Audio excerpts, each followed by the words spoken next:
There's so much to unpack there, Marcus, because so on the one hand, you have the fact that if you don't have healthy competition in an organization, if you don't have people kind of collegially striving to better the organization and to race against each other to do more, you're never going to have a great organization.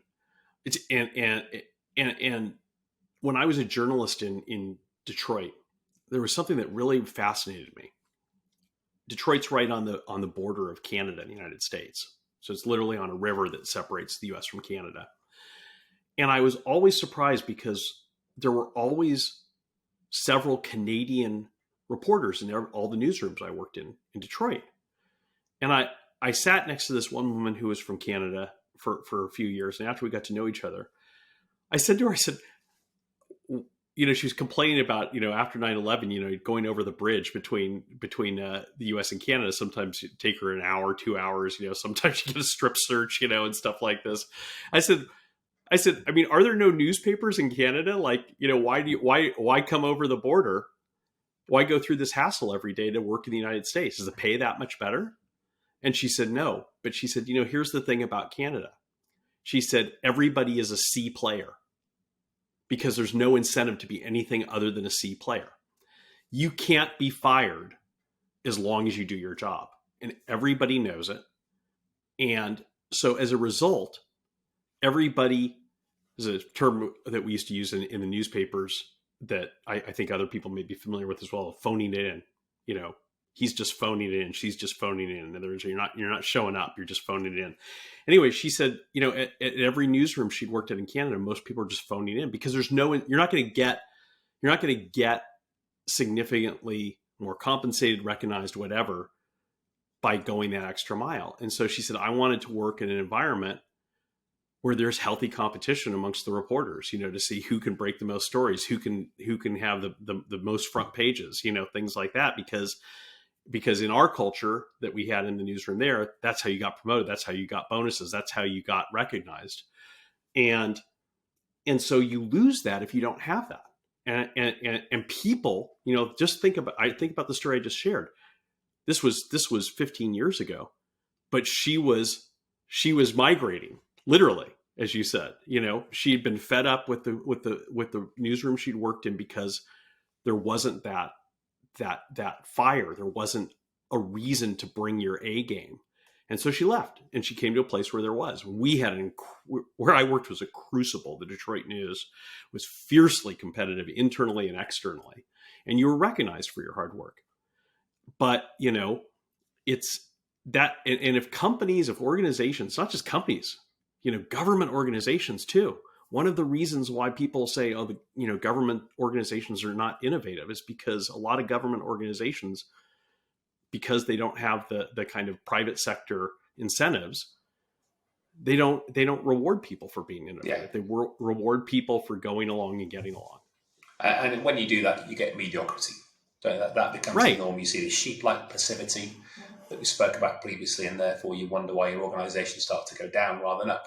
And I think that where people demand hard work, it's a sort of standard expectation, especially in the private sector, that we talk about the cosh of speed, we talk about increased productivity, yeah.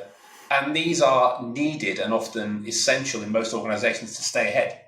If you're stationary, you're going to die in this VUCA world that we live in. So you've got to be moving at pace. Right. But again, if you're moving at breakneck speed, it's dangerous. If you're moving without the capability of your people. But if you're moving with an expectation that is the expectation of your people, but you haven't brokered what I call the other half of the deal, in that it's a two-way street. If I'm working for you, Bryce, and you want me to work hard and fast and do the things you want me to do, okay, I'll do that.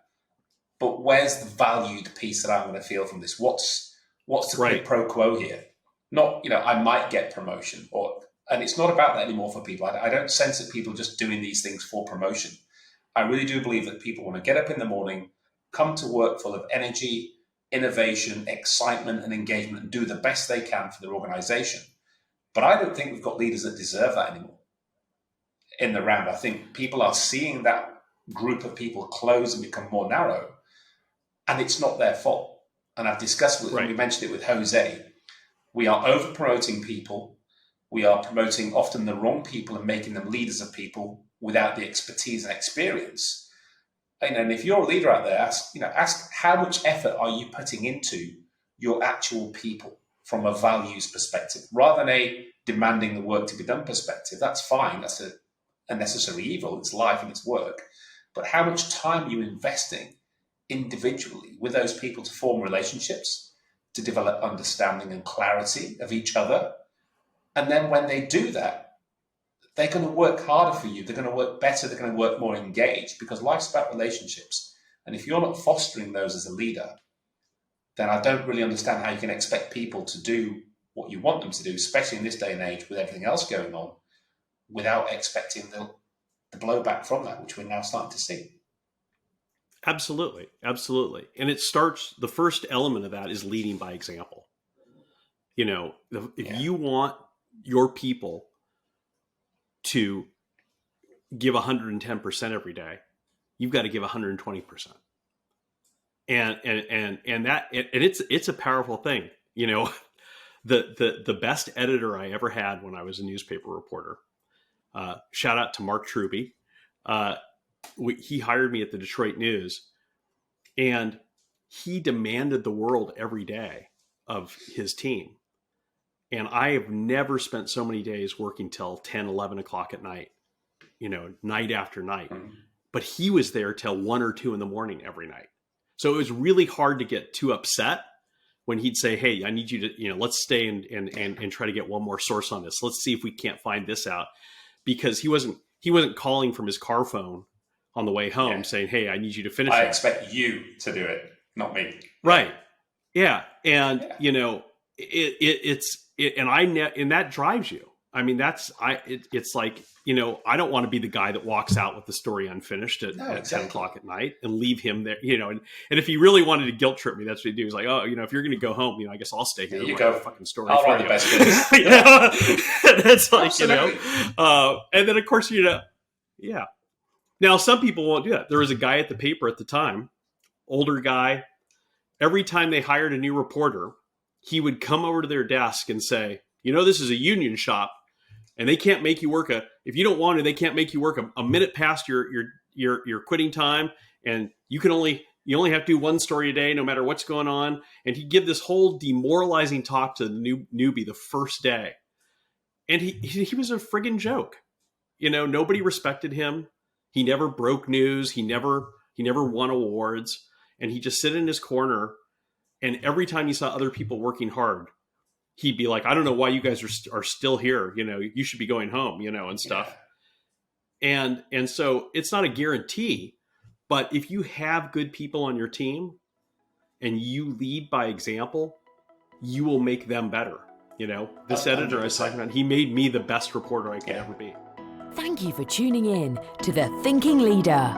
Check the show notes for more information about the topics covered in this episode. There, you'll also find a link to our free assessment. Click on it right now to find out if you are a red team thinker with a red team culture.